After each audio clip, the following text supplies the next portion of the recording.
ആകാശവാണി.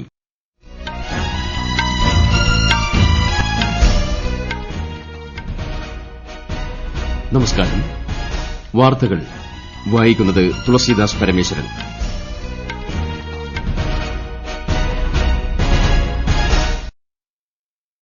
പ്രധാന വാർത്തകൾ. രാഷ്ട്രപതി ദ്രൌപദി മുർമുവിന്റെ 5 ദിവസത്തെ ആൻഡമാൻ നിക്കോബാർ സന്ദർശനത്തിന് ഇന്ന് തുടക്കം. രാജ്യത്തിന്റെ വികസനത്തിനും സാംസ്കാരിക പൈതൃകത്തിനും വേണ്ടി സർക്കാർ എല്ലാ ശ്രമങ്ങളും നടത്തുന്നുണ്ടെന്ന് പ്രധാനമന്ത്രി നരേന്ദ്രമോദി. ഉത്തർപ്രദേശിൽ 10 ലക്ഷം കോടി രൂപയുടെ 14,000 പദ്ധതികൾ പ്രധാനമന്ത്രി ഇന്ന് ഉദ്ഘാടനം ചെയ്യും.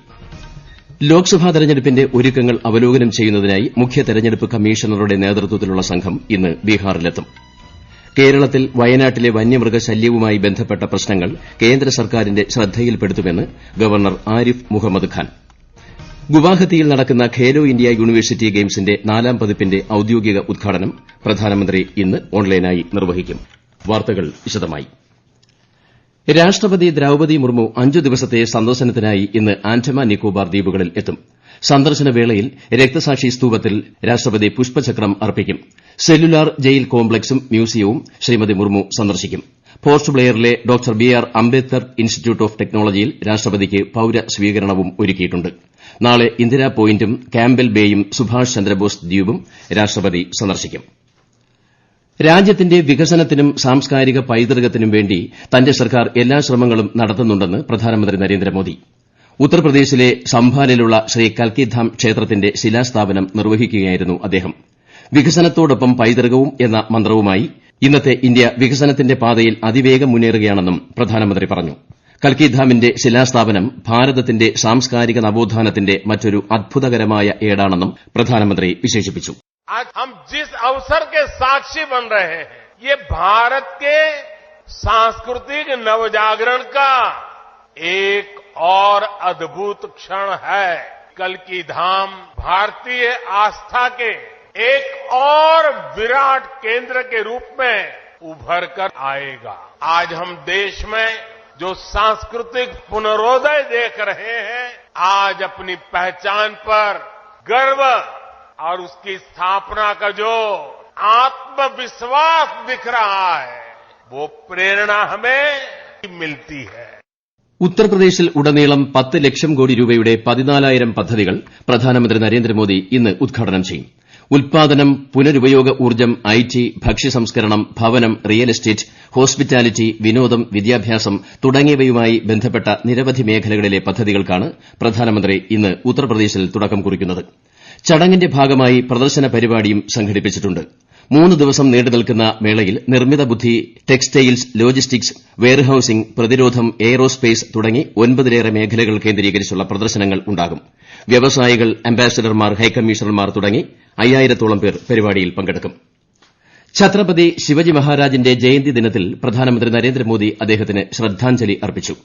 ദീർഘവീക്ഷണമുള്ള നേതാവും യോദ്ധാവും സംസ്കാരത്തിന്റെ സംരക്ഷകനുമായ അദ്ദേഹത്തിന്റെ ജീവിതം തലമുറകളെ പ്രചോദിപ്പിക്കുന്നുവെന്നും പ്രധാനമന്ത്രി സമൂഹമാധ്യമ കുറിപ്പിൽ അനുസ്മരിച്ചു. ശിവജി ജയന്തിയോട് അനുബന്ധിച്ച് മുംബൈയിലെ ശിവജി പാർക്കിലെ ഛത്രപതി ശിവജി മഹാരാജിന്റെ അശ്വാരൂഢ പ്രതിമയിൽ മഹാരാഷ്ട്ര ഗവർണർ രമേഷ് ബൈസ് പുഷ്പാർച്ചന നടത്തി. വരാനിരിക്കുന്ന ലോക്സഭാ തെരഞ്ഞെടുപ്പിന്റെ ഒരുക്കങ്ങൾ അവലോകനം ചെയ്യുന്നതിനായി മുഖ്യ തെരഞ്ഞെടുപ്പ് കമ്മീഷണർ രാജീവ് കുമാറിന്റെ നേതൃത്വത്തിലുള്ള സംഘം 3 ദിവസത്തെ ബീഹാർ സന്ദർശനത്തിനായി ഇന്ന് വൈകിട്ട് പറ്റ്നയിലെത്തും.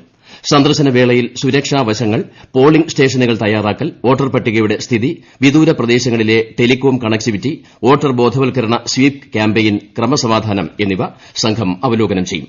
ചീഫ് ഇലക്ടറൽ ഓഫീസർ, സംസ്ഥാന ഡിജിപി എന്നിവരുമായി സംഘം ചർച്ച നടത്തും. നാളെ സംസ്ഥാനത്തെ ദേശീയ അംഗീകൃത പാർട്ടി പ്രതിനിധികളുമായും കമ്മീഷൻ കൂടിക്കാഴ്ച നടത്തും. കേന്ദ്ര സർക്കാരും കർഷക നേതാക്കളും തമ്മിലുള്ള 4ാം ഘട്ട ചർച്ച ഇന്നലെ ചണ്ഡിഗഡിൽ നടന്നു. കേന്ദ്ര കൃഷിമന്ത്രി അർജുൻ മുണ്ടയ്ക്ക് പുറമെ മന്ത്രിമാരായ പീയൂഷ് ഗോയൽ, നിത്യാനന്ദ റായ്, പഞ്ചാബ് മുഖ്യമന്ത്രി ഭഗവന്ത് മാൻ എന്നിവരാണ് സർക്കാരിനെ പ്രതിനിധീകരിച്ച് ചർച്ചയിൽ പങ്കെടുത്തത്. സർക്കാർ നേതൃത്വത്തിലെ സഹകരണ സംഘങ്ങളായ ദേശീയ സഹകരണ വികസന കോർപ്പറേഷൻ, നാഫെഡ് എന്നിവ മുഖേന അടുത്ത 5 വർഷത്തേക്ക് കർഷകരിൽ നിന്ന് കുറഞ്ഞ താങ്ങുവില അടിസ്ഥാനമാക്കി ഉൽപ്പന്നങ്ങൾ വാങ്ങുന്നതിന് കരാറിൽ ഒപ്പുവയ്ക്കാൻ ഇരുകൂട്ടരും നിർദ്ദേശം മുന്നോട്ട് വച്ചതായി കേന്ദ്രമന്ത്രി പീയൂഷ് ഗോയൽ അറിയിച്ചു. കർഷക നേതാക്കൾ തങ്ങളുടെ തീരുമാനം ഇന്ന് വൈകുന്നേരത്തിനുള്ളിൽ അറിയിക്കുമെന്നും 4 മണിക്കൂർ നീണ്ട ചർച്ചകൾക്ക് ശേഷം ശ്രീ പീയൂഷ് ഗോയൽ വ്യക്തമാക്കി. ഈ വാർത്തകൾ ആകാശവാണിയിൽ നിന്ന്. ആകാശവാണി വാർത്തകളും വാർത്താധിഷ്ഠിത പരിപാടികളും all India radio news Thiruvananthapuram എന്ന യൂട്യൂബ് ചാനലിൽ ലഭ്യമാണ്. കൂടുതൽ വാർത്തകൾക്കായി all India radio news Thiruvananthapuram എന്ന ഫേസ്ബുക്ക് പേജും @AR_News_TVM എന്ന എക്സ് ഹാൻഡിലും സന്ദർശിക്കാം. കേരളത്തിൽ വയനാട്ടിലെ വന്യമൃഗശല്യം കേന്ദ്ര സർക്കാരിന്റെ ശ്രദ്ധയിൽപ്പെടുത്തുമെന്നും നിലവിലെ വനനിയമങ്ങൾ മാറ്റുന്നതുമായി ബന്ധപ്പെട്ട് പ്രധാനമന്ത്രിയുമായി സംസാരിക്കുമെന്നും ഗവർണർ ആരിഫ് മുഹമ്മദ് ഖാൻ. കാട്ടാന ആക്രമണത്തിൽ കൊല്ലപ്പെട്ട വയനാട് പടമല പനച്ചിയിൽ അജീഷിന്റെ കുടുംബത്തെ സന്ദർശിക്കുകയായിരുന്നു അദ്ദേഹം. രാവിലെ അജീഷിന്റെ വീട്ടിലെത്തിയ ഗവർണർ ബന്ധുക്കളുമായി സംസാരിച്ചു. കഴിഞ്ഞ ദിവസം കാട്ടാന ആക്രമണത്തിൽ കൊല്ലപ്പെട്ട വനം വകുപ്പിലെ താൽക്കാലിക ജീവനക്കാരൻ പോളിന്റെ വീട്ടിലും കാട്ടാനയുടെ ആക്രമണത്തിൽ പരിക്കേറ്റ് കിടപ്പിലായ ശരത്തിനെയും ഗവർണർ സന്ദർശിച്ചു. കാസർകോട്ടെ കേന്ദ്ര സർവകലാശാലയുടെ ഭരണനിർവഹണ വിഭാഗം പുതിയ കെട്ടിടത്തിൽ നാളെ മുതൽ പ്രവർത്തനം ആരംഭിക്കും. Doctor BR. അംബേദ്കറുടെ പേരിലുള്ള കെട്ടിടം പ്രധാനമന്ത്രി നരേന്ദ്രമോദി ഓൺലൈനായി ഉദ്ഘാടനം ചെയ്യും. 22 സംസ്ഥാനങ്ങളിലെ 37 ഉന്നത വിദ്യാഭ്യാസ സ്ഥാപനങ്ങളുടെ 12,744 കോടി രൂപയുടെ പദ്ധതികൾക്കൊപ്പമാണ് കേന്ദ്ര സർവകലാശാലയുടെ കെട്ടിടവും ഉദ്ഘാടനം ചെയ്യുന്നത്. ടി.പി. ചന്ദ്രശേഖരൻ വധക്കേസിൽ വെറുതെ വിടണം എന്നാവശ്യപ്പെട്ട് പ്രതികൾ സമർപ്പിച്ച അപ്പീൽ ഹൈക്കോടതി തള്ളി. വിചാരണ കോടതി പ്രതികൾക്ക് നൽകിയ ശിക്ഷ ശരിവെച്ചുകൊണ്ടാണ് ഹൈക്കോടതി ഡിവിഷൻ ബെഞ്ചിന്റെ ഉത്തരവ്. കേസിലെ പ്രതികളായ കെ. കൃഷ്ണനെയും ജ്യോതി ബാബുവിനെയും വെറുതെ വിട്ട വിചാരണ കോടതി ഉത്തരവ് ഹൈക്കോടതി റദ്ദാക്കി. സിപിഎം നേതാവായ പി. മോഹനനെ വെറുതെ വിട്ട നടപടി കോടതി ശരിവെച്ചു. എല്ലാ പ്രതികളും ഈ മാസം 26-ന് ഹാജരാകണമെന്ന് കോടതി നിർദ്ദേശിച്ചു. കേരളത്തിൽ കോഴിക്കോട്, കണ്ണൂർ, തിരുവനന്തപുരം ജില്ലകളിൽ ഇന്നും ഉയർന്ന താപനില മുന്നറിയിപ്പ്. ഈ ജില്ലകളിൽ സാധാരണ നിലയേക്കാൾ 3 മുതൽ 4 ഡിഗ്രി സെൽഷ്യസ് വരെ താപനില ഉയരാൻ സാധ്യതയുണ്ട്. പകൽ സമയങ്ങളിൽ പുറത്തിറങ്ങുന്നവർ സൂര്യാഘാത സാധ്യത കണക്കിലെടുത്ത് സൂര്യപ്രകാശം നേരിട്ട് ഏൽക്കാതിരിക്കാൻ ശ്രദ്ധിക്കണം. പകൽ 11 മണി മുതൽ 3 വരെ പ്രത്യേക ജാഗ്രത പാലിക്കണം. നിർജ്ജലീകരണം ഒഴിവാക്കാൻ ധാരാളം വെള്ളം കുടിക്കണമെന്നും ആരോഗ്യവകുപ്പ് നിർദ്ദേശിക്കുന്നു. രാജ്യത്തിന്റെ പടിഞ്ഞാറൻ ഹിമാലയൻ മേഖലയിൽ അടുത്ത 3 ദിവസങ്ങളിൽ കനത്ത മഴയും മഞ്ഞുവീഴ്ചയും ഉണ്ടാകുമെന്ന് കേന്ദ്ര കാലാവസ്ഥാ വകുപ്പിന്റെ മുന്നറിയിപ്പ്. വടക്കു പടിഞ്ഞാറൻ ഇന്ത്യയിലെ ചില മേഖലകളിൽ ഇന്ന് മുതൽ മഴയ്ക്ക് സാധ്യതയുണ്ടെന്ന് കാലാവസ്ഥാ വകുപ്പ് അറിയിച്ചു. പ്രധാനമന്ത്രി നരേന്ദ്രമോദി നാളെ ജമ്മു സന്ദർശിക്കും. രാവിലെ 11:30-ന് ജമ്മുവിൽ നടക്കുന്ന പൊതുചടങ്ങിൽ പ്രധാനമന്ത്രി 30,500 കോടി രൂപയുടെ ഒന്നിലധികം വികസന പദ്ധതികളുടെ ഉദ്ഘാടനവും തറക്കല്ലിടലും നിർവഹിക്കും. ആരോഗ്യം, വിദ്യാഭ്യാസം, റെയിൽ, റോഡ്, വ്യോമയാനം, പെട്രോളിയം, അടിസ്ഥാന സൌകര്യം തുടങ്ങിയ മേഖലകളുമായി ബന്ധപ്പെട്ടതാണ് പദ്ധതികൾ. പരിപാടിയിൽ ജമ്മുകാശ്മീരിലെ 1,500 പേർക്ക് സർക്കാർ സർവീസിലേക്കുള്ള നിയമന ഉത്തരവുകൾ ശ്രീ മോദി വിതരണം ചെയ്യും. വികസിത് ഭാരത് വികസിത് ജമ്മു പരിപാടിയുടെ ഭാഗമായി വിവിധ സർക്കാർ പദ്ധതികളുടെ ഗുണഭോക്താക്കളുമായും അദ്ദേഹം സംവദിക്കും. രാജ്യത്തെ ഓഹരി വിപണികൾ ഇന്ന് നേട്ടത്തിൽ വ്യാപാരം ആരംഭിച്ചു. ബോംബെ ഓഹരി സൂചിക സെൻസെക്സ് 301 പോയിന്റ് ഉയർന്ന് 72,727-ലും ദേശീയ ഓഹരി സൂചിക നിഫ്റ്റി 106 പോയിന്റ് കൂടി 22,146-ലും വ്യാപാരം പുരോഗമിക്കുന്നു. സ്വർണ്ണവിലയിൽ വർധന. ഗ്രാമിന് 25 രൂപ കൂടി 5,745 രൂപയും പവന് 200 രൂപ ഉയർന്ന് 45,960 രൂപയുമാണ് ഇന്നത്തെ വില. ഗുവാഹത്തിയിൽ നടക്കുന്ന ഖേലോ ഇന്ത്യ യൂണിവേഴ്സിറ്റി ഗെയിംസിന്റെ 4ാം പതിപ്പ് അഷ്ടലക്ഷ്മിയുടെ ഉദ്ഘാടനം പ്രധാനമന്ത്രി നരേന്ദ്രമോദി ഇന്ന് ഓൺലൈനായി നിർവഹിക്കും. ഗെയിംസിന്റെ ഔദ്യോഗിക ഉദ്ഘാടനത്തിൽ പങ്കെടുക്കാൻ കേന്ദ്ര യുവജനകാര്യ കായിക മന്ത്രി അനുരാഗ് സിംഗ് ഠാക്കൂർ ഗുവാഹത്തിയിൽ എത്തി. അസം മുഖ്യമന്ത്രി ഡോക്ടർ ഹിമന്ത ബിശ്വ ശർമ്മയും ചടങ്ങിൽ പങ്കെടുക്കും. 7 നഗരങ്ങളിലെ 18 വേദികളിലായി നടക്കുന്ന ഗെയിംസിൽ 20 കായിക ഇനങ്ങളിലായി 4,500 കായിക താരങ്ങൾ പങ്കെടുക്കും. 215-ലധികം സർവകലാശാലകളാണ് പങ്കെടുക്കുന്നത്. ഇന്ന് ഗുവാഹത്തിയിലെ വിവിധ സ്റ്റേഡിയങ്ങളിൽ പുരുഷ വനിതാ കബഡി, ബാസ്കറ്റ്ബോൾ, വനിതാ ഫുട്ബോൾ, നീന്തൽ, ഹോക്കി എന്നീ ഇനങ്ങളിൽ മത്സരങ്ങൾ നടക്കുന്നുണ്ട്.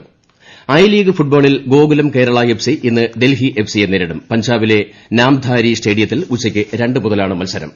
ഉപരാഷ്ട്രപതി ജഗദീപ് ധൻകർ നാളെ അരുണാചൽ പ്രദേശിലെ ഇറ്റാനഗർ സന്ദർശിക്കും. അരുണാചൽ പ്രദേശിലേക്കുള്ള ശ്രീ ധൻകറിന്റെ ആദ്യ സന്ദർശനമാണ് ഇത്. പ്രധാന വാർത്തകൾ വീണ്ടും.